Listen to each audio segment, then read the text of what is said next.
What the fuck's up? So, I used to have a little fucking YouTube channel, right? Excuse all the cussing. I'm still trying to get this under control, but it's not too easy. Um, but I had a YouTube channel. We called it Sobriety Junkie, or Out of the Ashes, with Sobriety Junkie. I was Sobriety Junkie. So, at about 888 days, I relapsed.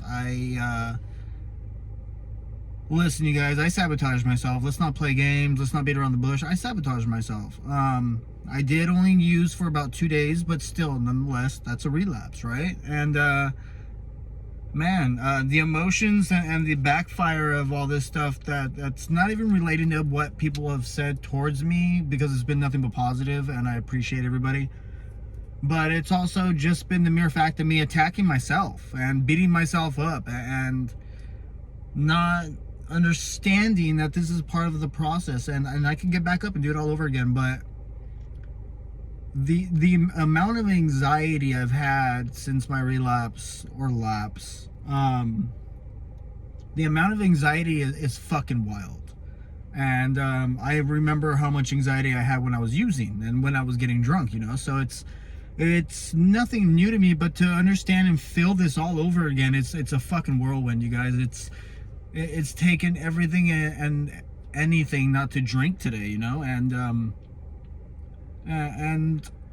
it's just to calm my fucking nerves, because my anxiety is fucking skyrocketing after spending 888 days, or 889 days. I don't fucking know, you guys. I was close to 1,000 days sober, let's say that. And all that fucking work I put into getting sober and to being able to control my anxiety, and what was causing my anxiety, what was causing my depression, and what was causing me to want to use to relapse or to fucking fully numb my whole body, right? Down to my fucking twinkle toes. And I figured it out, you guys, or I thought I did at that time. I thought I figured out exactly how to go about sobriety. And I thought I had it made, and I thought I already knew what to do, and I thought that I had it in the bag, right?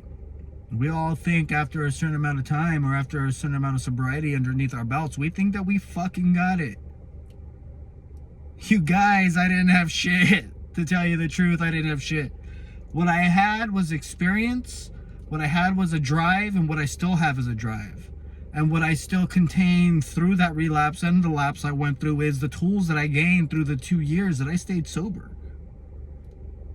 2 years isn't a lot to a lot of people, but 2 years after 20-something years of addiction for me.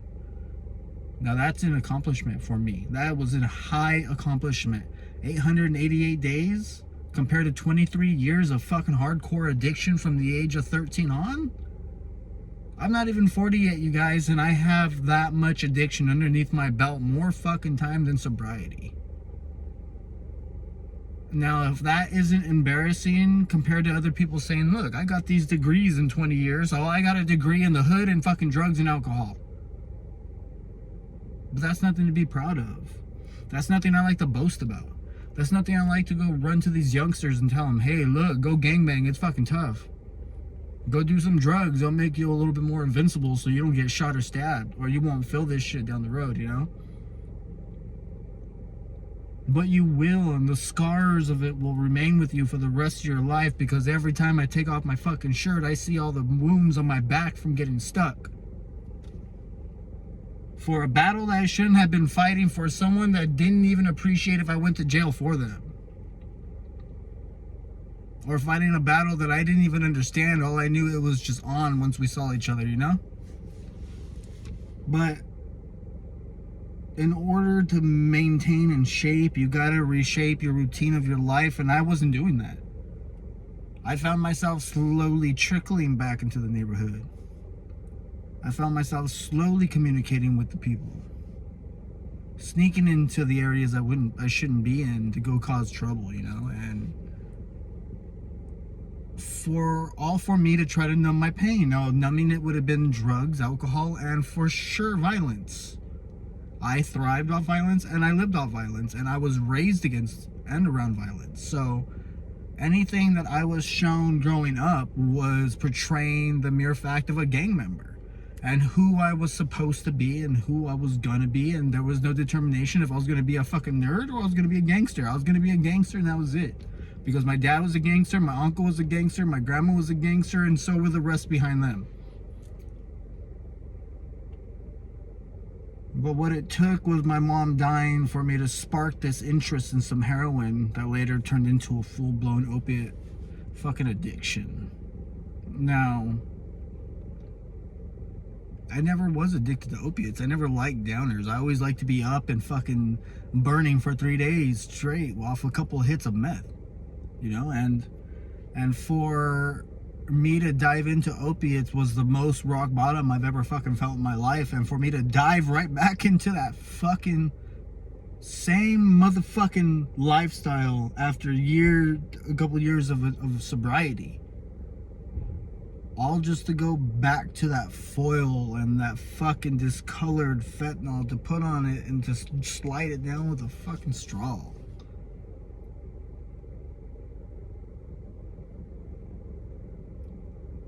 To numb my body for just a few moments, to forget a lot of pain that I was going through at that second, all for it to all come back right after that one hit, after that one can of beer I finished, after that joint I smoked.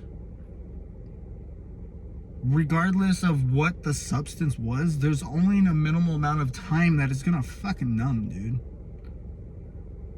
You might smoke a joint, and yeah, you're gonna get numb for about an hour or two until it wears off, and then it fully kicks in your depression, and you don't even understand how it did that or why it's fucking doing it. Or with meth, to make your brain run so fast where you can't catch a thought, so that you don't have to pay attention to it, so you don't gotta listen to what your mind is telling you to do.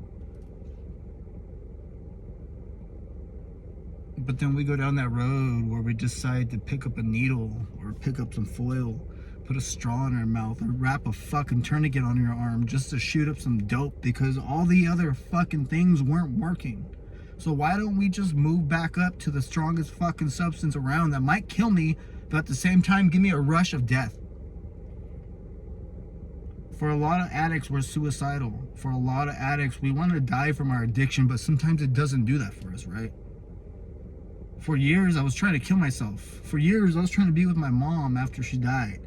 For years, I was trying to understand why all the good fucking people were fucking ending up dead and I was still alive. I was still the piece of shit walking down the street looking for a bag, panhandling with a sign that lied and betrayed to people somebody that wasn't real, who was only looking for the next fucking penny or dollar to add to my pocket so I could pick up another bag. I mean, who am I fucking with? Who am I joking? At the end of the day, my sign portrayed somebody that wasn't real, who was going through something that was real to him, but no one would believe because they would see me down the road later on shooting a fucking needle into my arm with a lot of heroin inside of it. We learn to loathe and self-sabotage, but we don't know how to control it once we're in that depth of our addiction or our depression or being anxious. So we self-loathe and we self-numb and we self-medicate. And in the long run and at the end of the day, it could be your downfall. It could be your fucking death. But let me tell you this, and this was the scariest thing I dealt with my relapse, was I was tired. And I was 7 days in on the streets, 2 days in getting high. The following day after my relapse, I decided to pick up again from the same person, same area, my same neighborhood.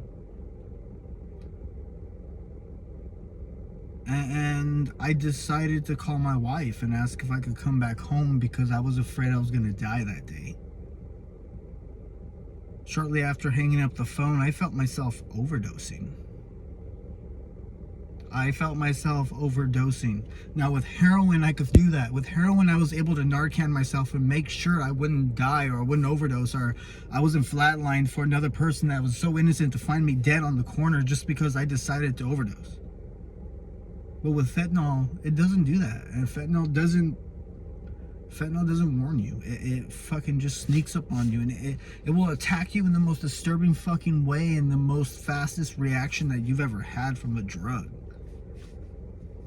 But that day, you guys, I don't know if it was my mom or if God had a better plan for me, but I felt myself overdosing while I was driving home after picking up my last bag, and I was able to Narcan myself. And I parked in my parking spot, and I fucking cried like a baby. You guys, I was so mad at myself. Not because I relapsed. Because a few moments before I started crying, I realized that I almost died and left my children without a father. While I was driving on the freeway going, who knows, 70 plus miles an hour in LA County.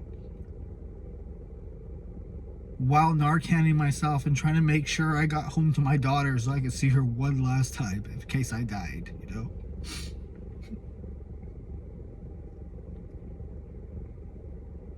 I was able to, sorry. My kids mean the world to me, so for me not to put my kids into perspective at that moment or in those hard times and use them as a tool for my strength to get through another day and just to keep fighting so that I didn't have to use again. That's how dark an addict's mind is and how fucked up it is. We will push the ones we love away to the point of no return so that we don't hurt them if we die, you know?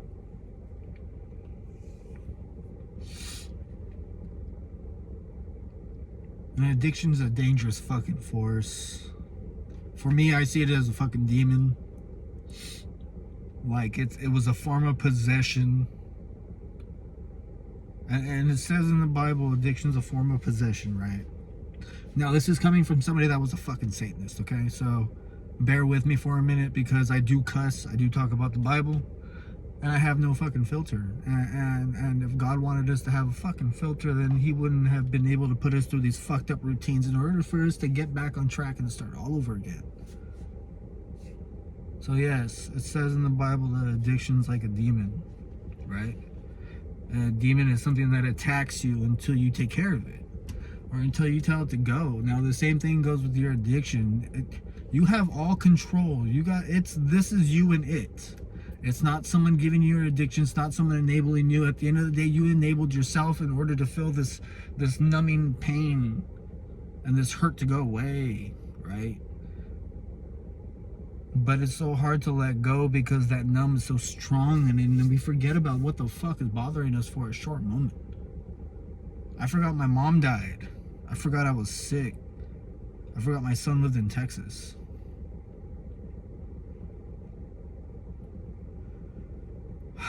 But what we won't forget is the damage that it's done to us and what it's going to continue doing. And the lives and the love and respect and loyalty that you've taken so hard to build is going to be fucking destroyed, and you're not going to be anyone to anyone anymore, or you're not going to be acceptable to people because you are so busy tripping up and keep tripping, and to the point where this is your life. And unfortunately, tough love comes into play, and that feeling is no fun, man.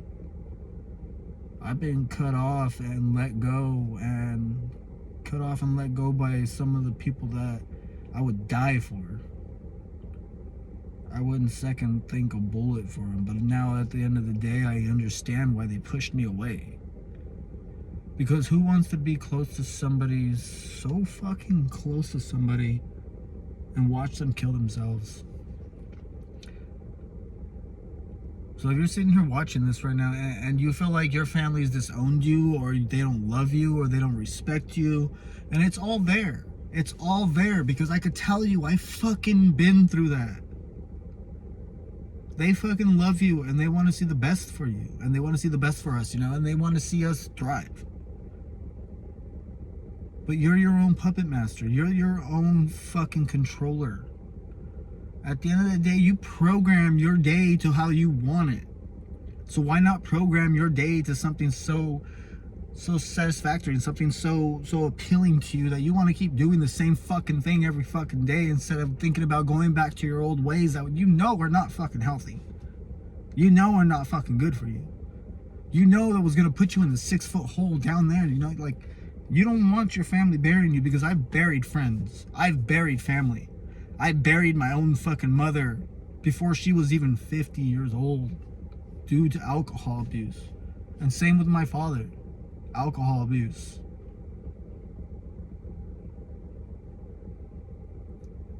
I wasn't brought up with a structured family and a suitable family and a family that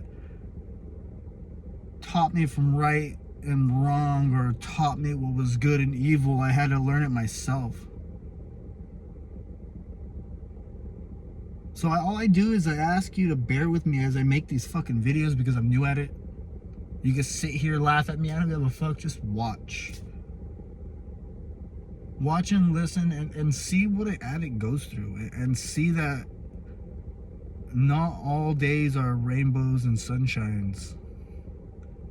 Like today for me, it was sunny out, but it was raining in my head, and I was crying like if the skies were falling. But we got to pick ourselves back up, and we got to see the beauty of life and the beauty of day and what God offers us. It's mainly what we do with it, and where we go with it, and how we're gonna run with it. Because we got to remember, we aren't the only ones now in people's lives. Some of us have children and wives and family members that depend on us, and children and family members that look up to us. And when you relapse and you feel the weight of your relapse and the way that you attack yourself, you're going to make yourself feel like you're unloved and unwanted. But your family has seen exactly what you did to get sober, and your people saw how hard you worked to get where you're at. So stop fucking beating yourself up. Now, if I could only tell myself that, right? My whole plan was to come into my car and scream my fucking head off and bang my head and yell and cuss myself out and put myself down and call myself names that I wouldn't want anybody else to call me. But I dumbed myself down to that level where I feel stupid enough to make myself feel like the words that I want to be naming myself, which is a fucking loser, no good, a failure, you gave up, no one cares about you, you're not loved. You keep going, the fucking list keeps going. The brutal nature of a fucking addict's mind is fucking brutal. That's the whole reasoning to the word brutal in this whole sentence. It's fucking brutal, and we beat ourselves up, and we're suicidal, and we want to die, and addiction's not for fun, and it's not for play, and it's, yeah, in the beginning it might be, and we might want to play in the beginning with it, but at the end of the day, we know it's going to numb the inside, and it's going to freeze what's going on in here, and it's going to mend something broken at that moment. When we realize it's just numbing the pain to start it all over again from the beginning. If you keep going, just keep going. Pick your fucking head back up. And don't beat yourself up. I can tell you that beating yourself up is not worth it, because you're not going to get back up and start all over. You're going to get back up and start all over where you just left off. And that's with another needle in your arm, another pipe in your mouth, or a piece of foil in your hand. Or possibly you getting checked out in the morgue by your family. So you decide what you want to do. You decide if you want to get back up or stay down. And if that's the case, you might as well just throw your fucking tail in now, because this road is fucking hard, and this truck is fucking hard to truck. And it's like, to me, it's like hiking. Not everything's gonna be flat. Not everything's gonna be easy, and you're gonna run into a moderate day. You're gonna run into a hard day. You're gonna run into the easiest, the most difficult times that you're gonna be facing, possibly within those 10 minutes of you just going through those emotions. So set your goals low, but don't set them low enough to where you know that that goal isn't going to be enough to achieve something to get your fire lit under your ass. You know,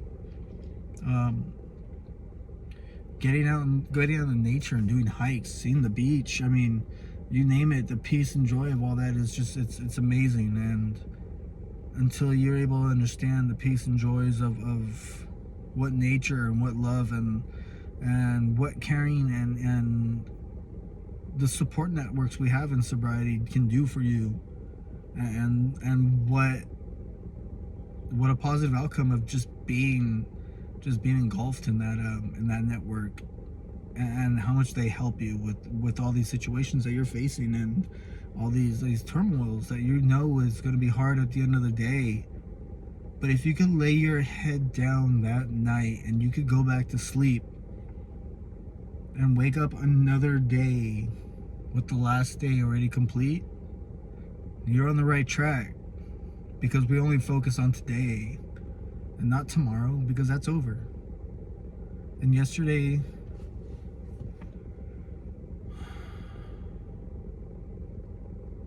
done, you guys. Yesterday's done, and it's in the bag, and we leave it there. We leave it where it's at, because if we bring it back out, it's just going to start back all over.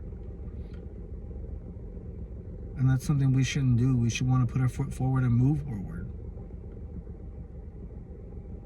And like they say, just put your best foot forward, and you may not get what you want at that moment, but later down the road, putting that foot forward is going to put your foot forward in the most reasonable routine and structural routine for yourself, to where you're going to see that hey, I got this.